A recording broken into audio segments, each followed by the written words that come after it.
Maafisa wa ujasusi kaunti ya Kisii wanachunguza kifo cha polisi wa kike anayedaiwa kujipiga risasi usiku wa kuamkia Jumanne akiwa amejifungia ndani ya mojawapo ya ofisi za maafisa wa ujasusi mjini humo. Kamanda wa polisi wa Kisii ya Kati, Musa Omari, amesema afisa huyo kwa jina Majori Bosibosi mwenye umri wa miaka 42 alikuwa na bunduki aina ya AK-47 alipotoka kazini Jumanne na hakuonyesha dalili zozote za msongo wa mawazo. Mwili wa marehemu unahifadhiwa katika makafani ya hospitali ya rufaa ya Kisii. So akawachana na mwenzake, na vile alivyoachana yule mwingine alifikiria kwamba yeye anaenda kujisaidia.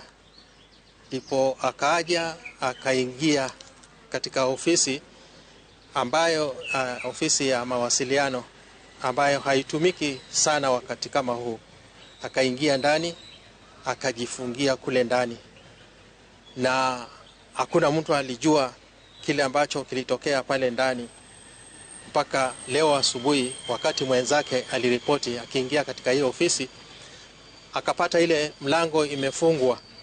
So akajaribu kuifungua namna ambavyo wanafungua kawaida, lakini haikufunguka.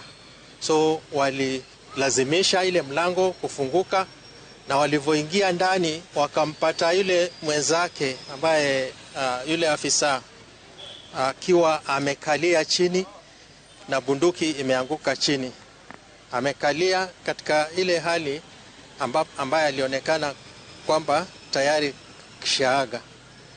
So walivyoita wenzake, sisi tukakimbia pale kuangalia, tukampata kwamba kuna risasi alikuwa amejipiga kutoka kwa ile bunduki.